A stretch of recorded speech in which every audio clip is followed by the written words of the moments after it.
21 Nigeria. So around that time, they started threatening the Yorubas with their presidency. They said Yorubas should just forget about presidency because of Amotekun. And in one of those times too, Akeredolu in his element. I spoke about the fact that we are 200 million, and today we have a police command in a nation as vast as Nigeria. What is the sense in it? Let us ask ourselves. One is to have a single police command. One manner of intelligence gathering will exist in what we have today.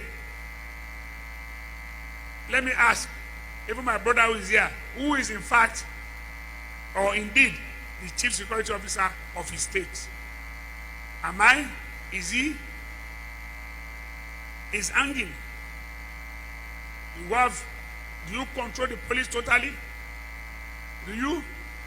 This has led us to have to create Amotekun in this region, and we are proud of Amotekun.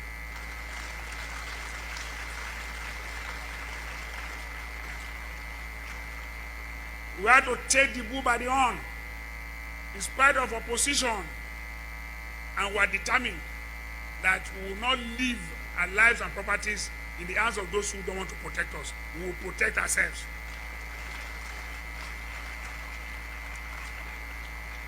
The problems we have is over centralization of authority in the center. Let me say it OR. Authority is over centralized in the center, in the hands of the Vice President.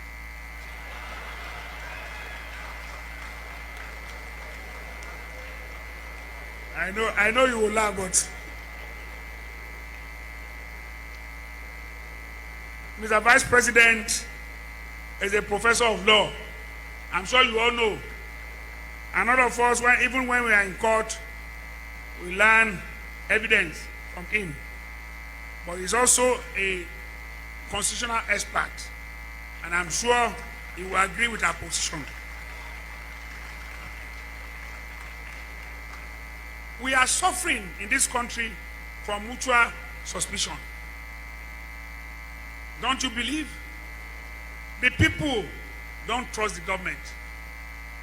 The government don't trust the people. Even within the government, they don't trust themselves.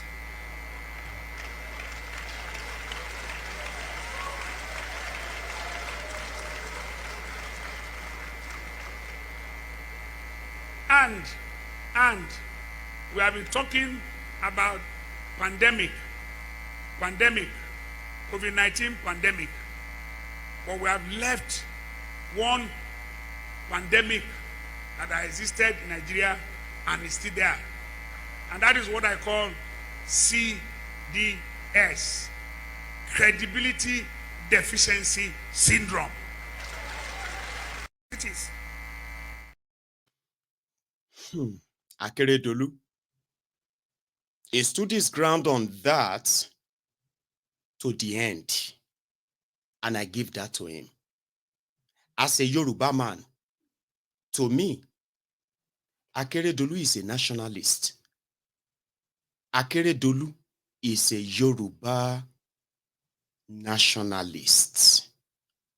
Maybe not the perfect one that we would kind of have loved to see.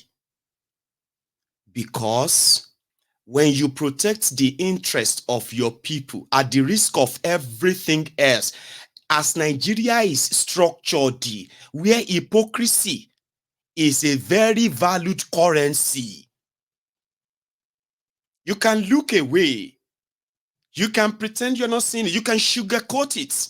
You can talk it down. On this issue of lives and properties, he understood the risk. He understood the danger. And he took his chance. He could only do that because he was a governor of a state. That is what sober reflection should be to everyone you see today. 24 years. That singular thing is the only thing you can pick out of the Nigeria 24 years democracy that Yorubas can say, it is not perfect, but somebody stood for it,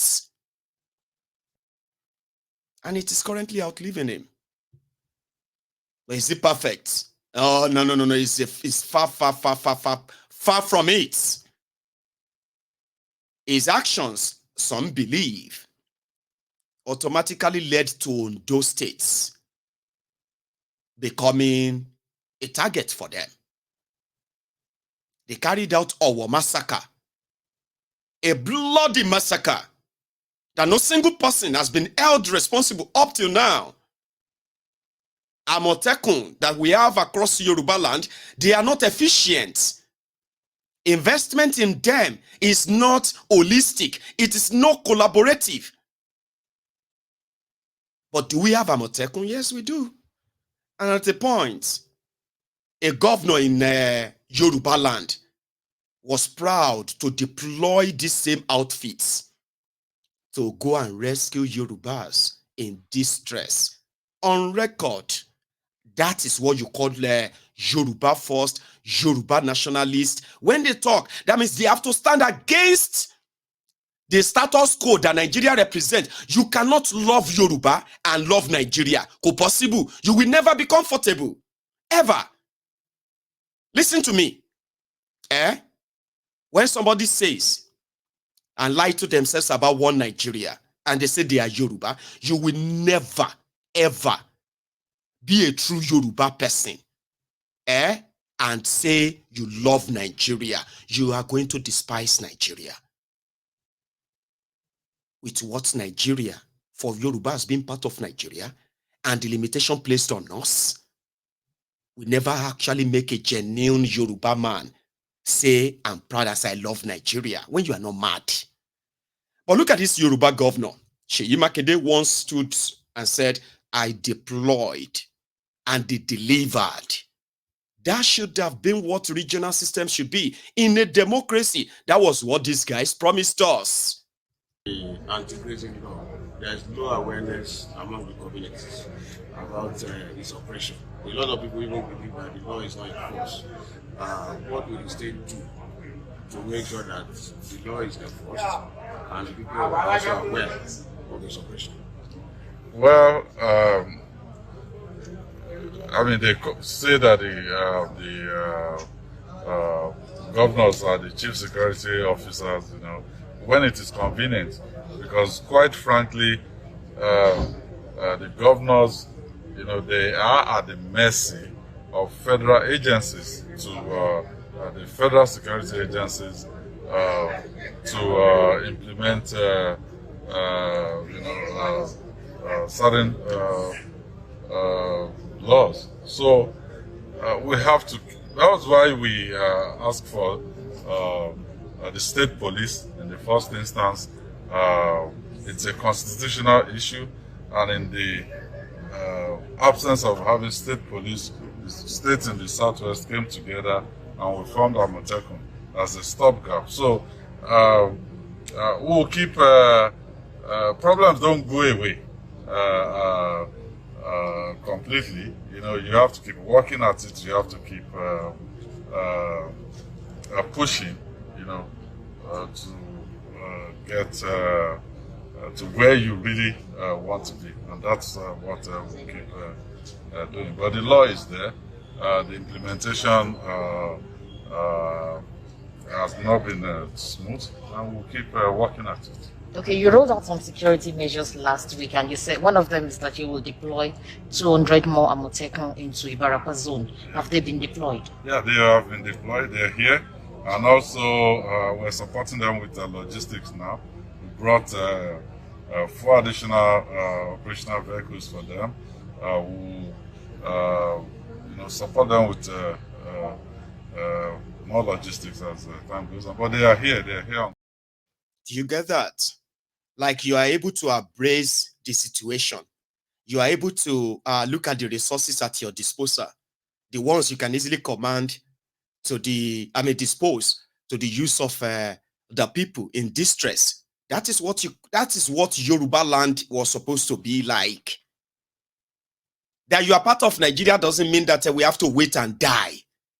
That they are going to make you president or make you governor, make you anything at all, should not let you then watch your people bleed and die.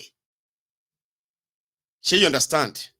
And it is when when there is peace, that you can begin to talk about development. Bokwari was not interested in peace. They were interested in their campaign of, what was that? Their jihad, your land or your life.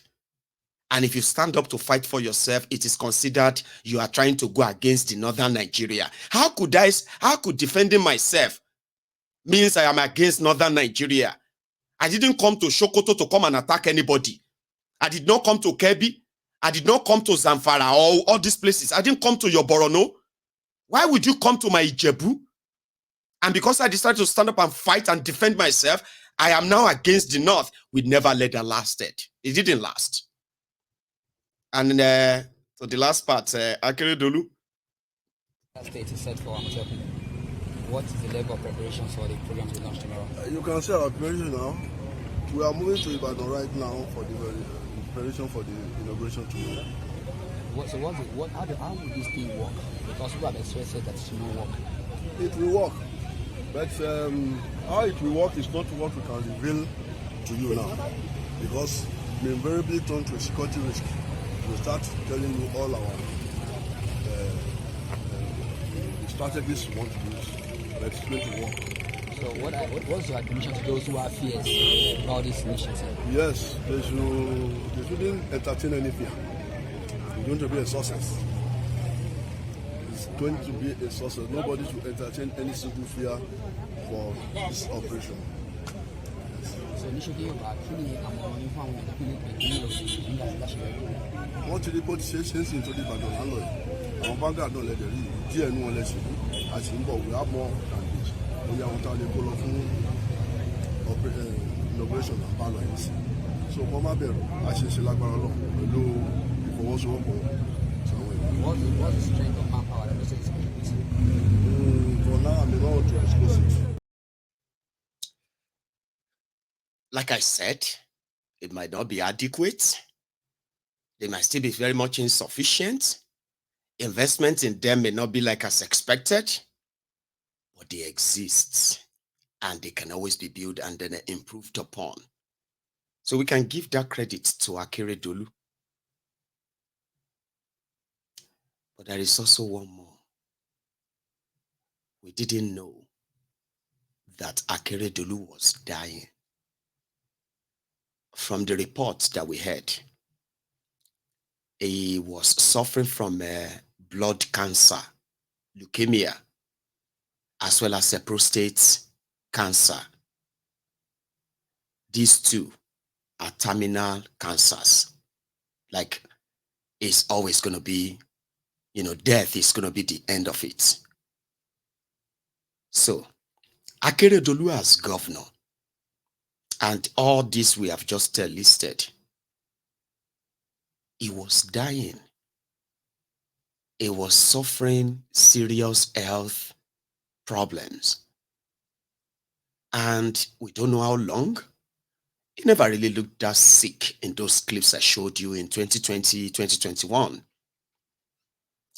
But things got so bad 10 months ago when Akeredolu was said or reported to have been rushed down to a German hospital. Abba, Yoruba Omoluabi, Awolowo descendants. Around that time, what should that actually remind him of?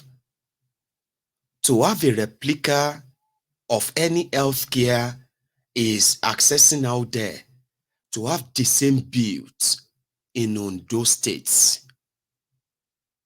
How come that was impossible? How? So the report back where some people are saying they will spit on his grave. They will do this and they will do that. It's painful, isn't it? That the politicians in Nigeria the selfishness, the self-centeredness seems to be the same. I mean, you are the governor of over 6 million, 7 million people. And in your state, there is no single defibrillator, what do you call that thing? In your entire state, Ondo State, oil producing states, state collecting 13%, 13.5% derivation, oil money. And the governor of the state, a Yoruba man, Omoluabi, was comfortable to spend hundreds of thousands, if not millions of euro in a German hospital, and you still never had a chance of saying, I think it is safer, it is easier for me to get medical care in Akure than for me to be flown 7-8 hours to Mannheim or Hamburg in Germany. So it becomes kind of morally like sort of, questionable. Akeredolu, who was going through that serious chemotherapy here and there, trying to kind of maintain his health and all that, he clinged on to power. He never let go. He was so much, I don't know, he was so much interested in that power that they were even working to impeach his own deputy, the healthy deputy. They were trying to remove him because according to the loyalist of Akeredolu, the deputy was not loyal enough. A very, very sick man was more interested in being called Mr. Governor. And that sent a different message about the Akeredolu we have been sort of looking at since. I remember when Yaradua was unwell. And the people like Akeredolu, they were asking moral questions like, listen, constitutionally, you were supposed to have actually opt out. Your health is seriously, you know what I mean? But I mean, morally, you can't be governor, you can't really do anything, but you subjected your people to needless trauma of, hijackers. You were not there. The government was turned to the government of the father, of the mother, and of the son. When the father is not there, it turned to the government of the mother and the son. All the legacies, all the things that they probably, some things that you have to be like, shape power actually defines man, truly. And they say, yeah, it does. Akeredolu was so unwell that they could have just let him get his better rest, recovery, since they moved him to Germany a year ago. But for power, for whatever it is, and the saddest part, Akeredolu could possibly afford to take himself to any part of the world for medical care, even though it is an indictment on himself as a governor of a state. How long do you think a section of an hospital is actually equipped to standard and give you the same service your criminal politicians go abroad for? Whatever killed Akeredolu is killing other people in Ondo State, but they can't go to Germany. No, they can't. So they clinged on to that power. And that was why they had to bring him back. About a month ago, he was supposed to still be in Germany. When Onyibo is treating you that way, terminal illnesses, they are called. You may be doing chemo, you may be doing this and the rest of that, your age, your history of healthcare and all of that stuff. They will tell you, you have 3 months to live. And that was the moment of truth for so many of your politicians. They don't like that. When they tell them you have just about 6 months to live. instead of them to just quickly put in their resignation and say, this next 6 months, I actually want to spend it with my family, away from the public eye. And sympathy of the what you have actually managed to do can remain, and people can continue to cherish them. No, they are not interested. Oyinbo will tell them, you have 6 months to live. They will say, there is a doctor in India, there is a doctor in Dubai. Let's go to Germany, there's another doctor there. And they will cling on to power because it's free money. It is also an opportunity for those who pretended to be taking care of him to continue to loot the state resources. It's an opportunity. He's not there. He's not alive. And they are caring for him, and they can do anything in his name.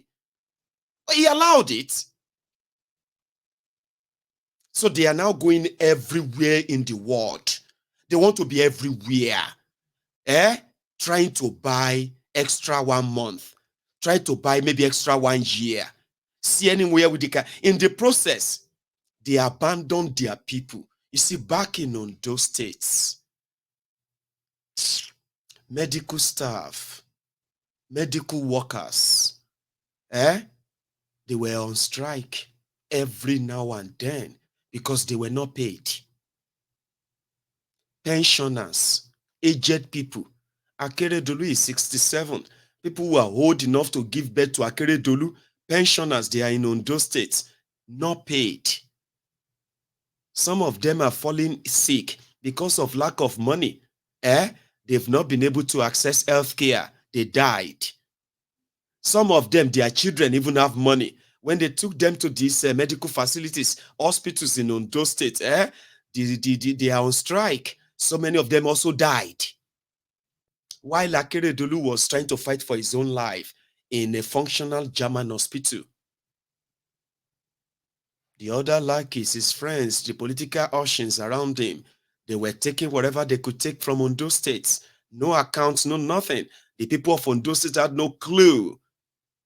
At a point, I bet they probably have no idea who was going to pay them, who was going to sign their check, who was going to do, in all of that. This is the dilemma Akeredolu left Ondo State. Because they didn't want to lose power. Because they didn't want to, the enemies are praying for him to die. They didn't want him to die. They brought him back to Nigeria. Unwell. They flew him back to Nigeria. They couldn't even take him to Ondo State. The state is their governor. They couldn't take him there. They took him to Ibadan, or your state, the state next to Ondo, for medical. And guess what?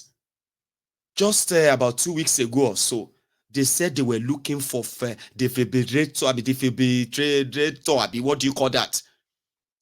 He couldn't breathe well, so they need machine to keep him on that so that he can breathe. In the entire Ondo State, they couldn't find any. In the entire Ibadan or your state, they couldn't find any. In the entire Lagos State, they couldn't find any.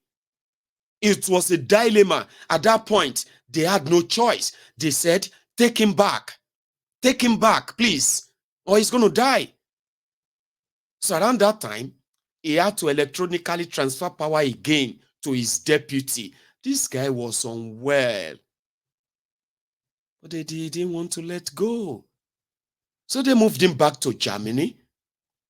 And he died this morning. Akeredolu. For the last time in his own voice. Ní gbangba, sáyìn ọ ní gbangba, ọwọ́ agbára rẹ̀ gbangba, ló fi ń gbà wá ní gbangba, àwa tá jẹ́wọ́ rẹ̀ ní gbangba, sáyìn ọ ní gbangba, ọwọ́ agbára rẹ̀ gbangba, ló fi ń gbà wá ní gbangba. Aketi. So at this point, we can just say good night. Aketi, you've run your race and it has come to an end.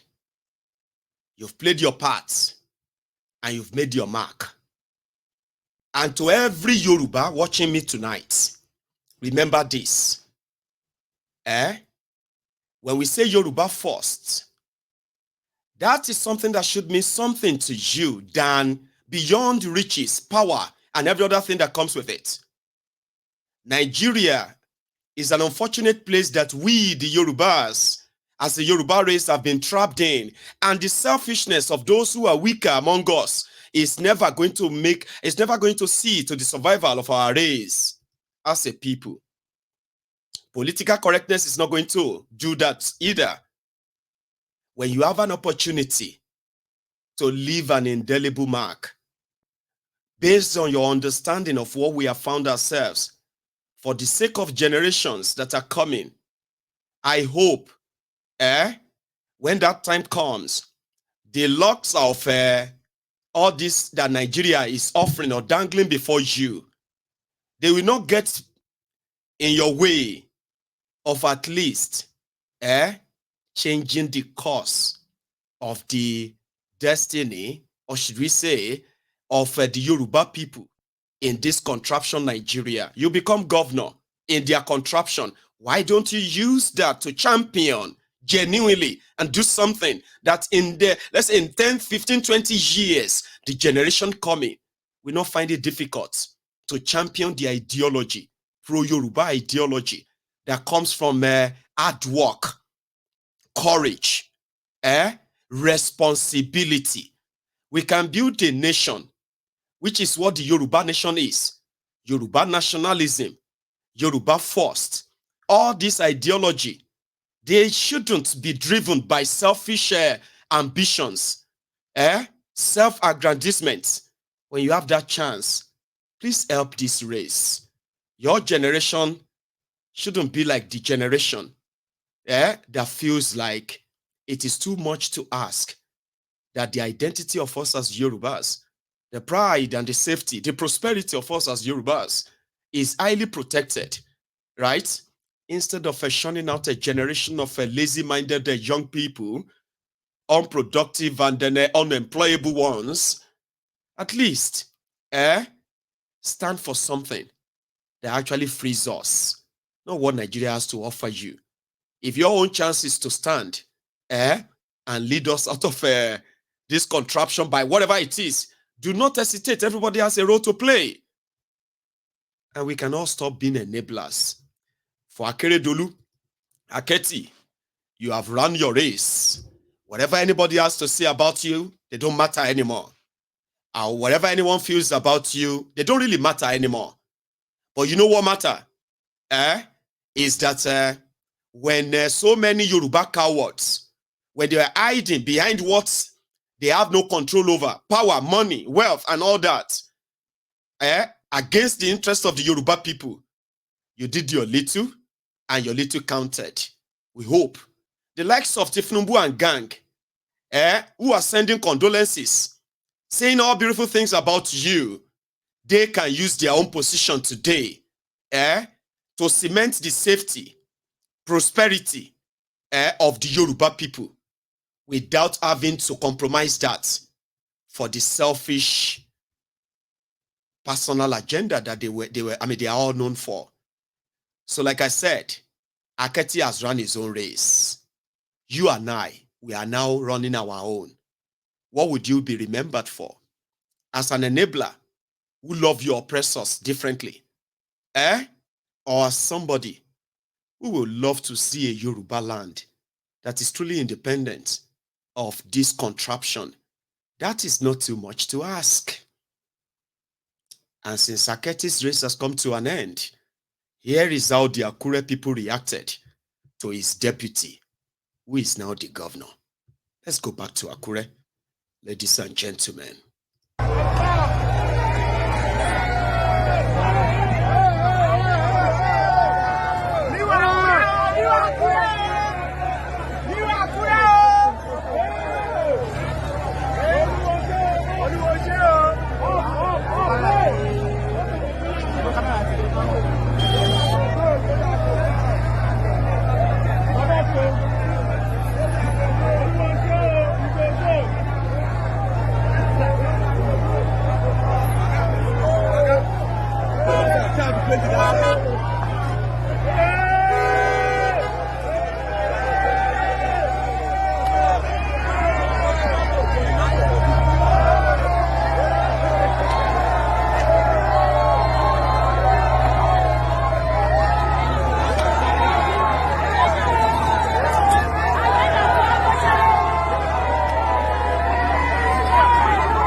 And I think if I mean, I was expecting them to be kind of in mourning mood, like, oh, we just lost a good man, we just lost this or that. It seems that that is not the feeling in Akure or in Ondo, because according to them, it is an end. It is an end to an era, and they are so happy that Akeredolu is finally gone. That wasn't what I expected to see, but it's what I saw. And again, like I said, a program like this is for sober reflection. When you have your chance, please take it. Imagine if he resigned 10 months ago to go and take care of his own health. There's possibility that he's probably going to live longer. Or even if he had to still die, right? The people of Ondo State will possibly have been like getting accustomed to how they are going to like remember him and all that. But it is their politics in Nigeria, okay? Dog eats dog. Meanwhile, in the hall, as required by their law, they've sworn in his deputy, Ayedatiwa.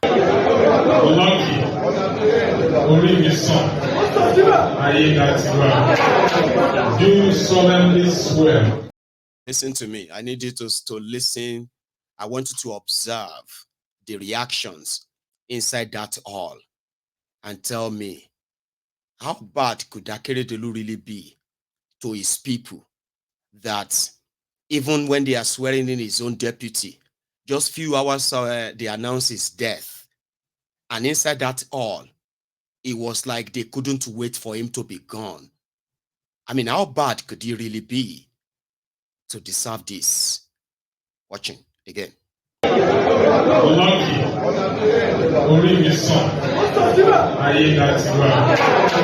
Do solemnly swear that I will be faithful and bear true allegiance to the Federal Republic of Nigeria, that as governor of Ondo State, I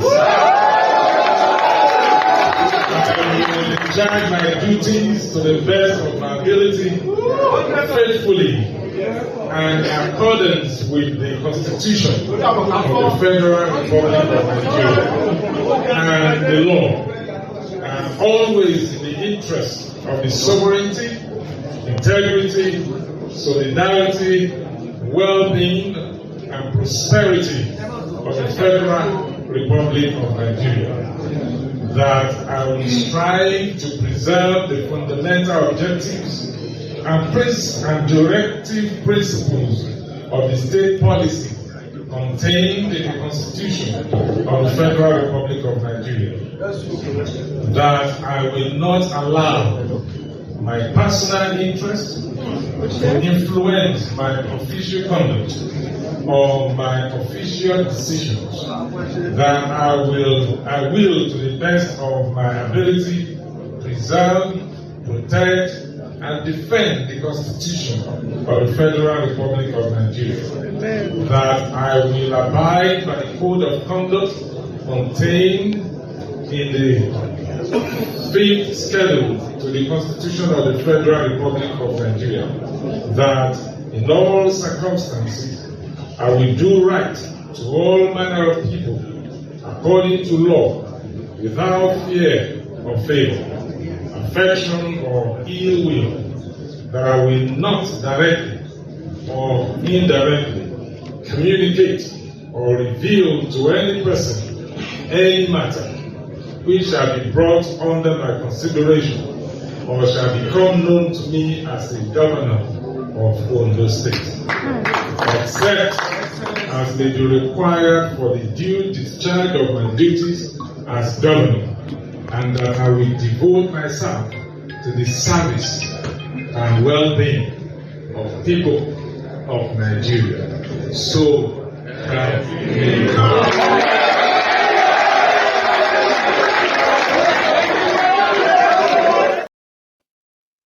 You see that? It is a very tough world out there, brethren. Dog eat dog. Do you see how happy those people looked? Because it's going to be the turn of another set of people who are now going to get political appointments.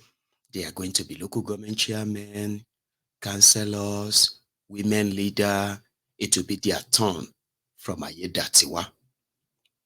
In 6 months' time or a year time, when the guy will now have to stand for election as a proper governor, and the looting continues. Here you get dog eat dog. There is nothing like solemnization there.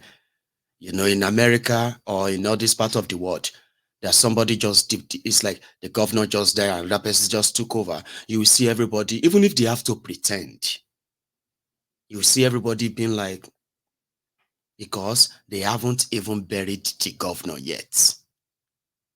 Here you get, the body is still fresh. It hasn't been brought back to Nigeria. So everybody should at least show some. No. Ogbeni, show waiting. What do you mean show wait? Ogbeni, move on. That's it. Say everybody move on. But guess what? What doesn't move on? What doesn't really change? The same thing they are suffering that makes some of them to despise Akeredolu, Akeredole. Sure, you understand? There is same reason why they kind of wanted him gone. Very soon they are going to want this one too. Gone. It's just that because they have no power to kind of get rid of him if he's not performing, they will just either wait for another person that can possibly rig him out, or maybe he should die so that another person can come in. Maybe that one will be better. That is not the word. That's why I said we are not going to sit down here to gloat over who dies or who is this or that. But that's out there. It is the word of a dog eat dog. At the end of the day, it's what you have been able to actually achieve something substantial, something significant, where you had that chance. So, to the people of Ondo State, accept my condolences once again.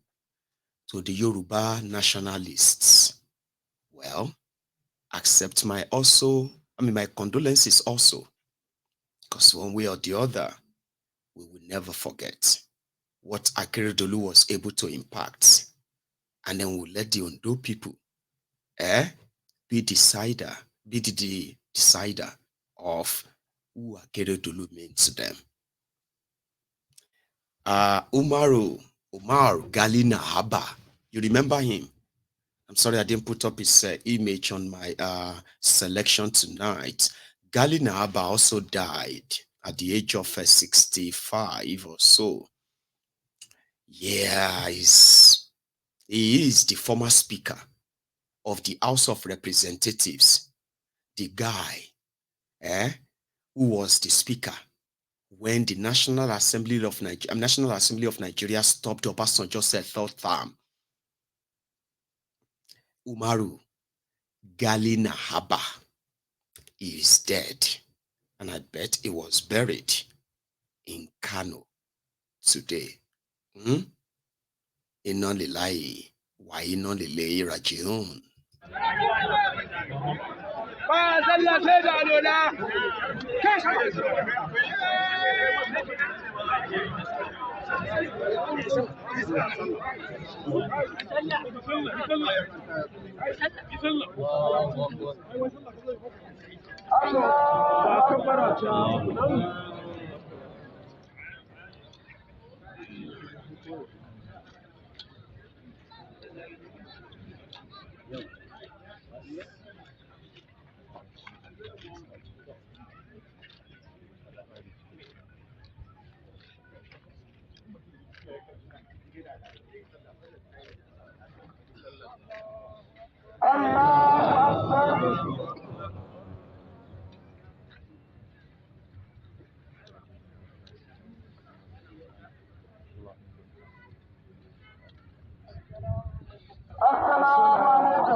So may Allah forgive his own sins too.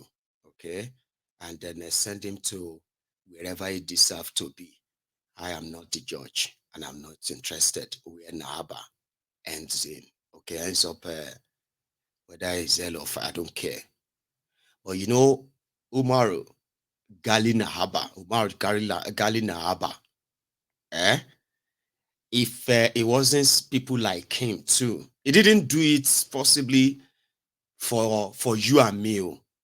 He was able to do that because if he didn't, Obasanjo would have been the Paul Biya of Nigeria today and nothing would have happened.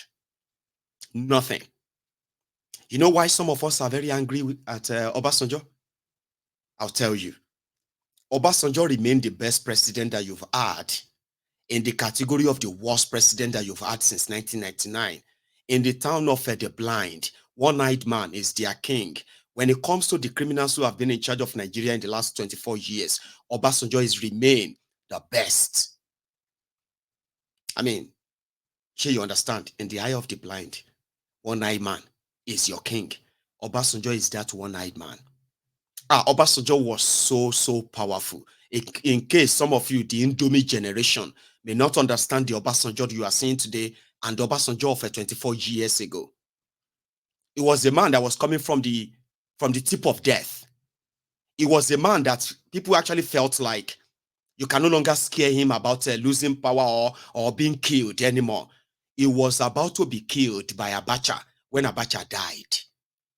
The same people who worked with Abacha, who locked him up, they brought him out as a power negotiation to keep the Yorubas still part of Nigeria. Obasanjo must be president by fire, by force. Obasanjo was so powerful that a lot of people didn't participate in 1999 because they were so scared that it's going to be a matter of months before the military would take over Nigeria again. And all this noise about democracy will be gone and nothing will be done. So Obasanjo was so powerful that he did not only succeed that military junta, as well as all of their machineries in the Nigerian military, he uprooted every one of them. Retired those he would retire, exiled some. They didn't tell you the full story. There were soldiers who left. There were military generals. When Obasanjo was in power, they went into exile. They never came back to Nigeria until Obasanjo left that power. They didn't come back to Nigeria. That was how powerful Obasanjo was. He sacked the military ranks that he met. He sacked the massive number, right? That people were worrying that it was going to trigger coup in Nigeria. It never triggered anything. Obasanjo had the chance of restructuring Nigeria. And the hell of that northern Nigeria that seems to present itself as a powerful this, powerful that. Obasanjo was everything. But he became greedy and selfish. He saw himself as the only person who could fix Nigeria. There was no longer anybody in Nigeria, alive or dead, that could actually make Nigeria better than him. Nigerians were yearning for restructuring. National conference was called. Because Obasanjo won't get a third term, the recommendations made in the national confab, Obasanjo buried it. And he was pushing for his third term, unlimited tenure. It would have become the Paul Biya of Nigeria today. You see that 24 years, last 24 years. By now, Obasanjo will still have been your president. Just like you have it in Uganda. Yoweri Museveni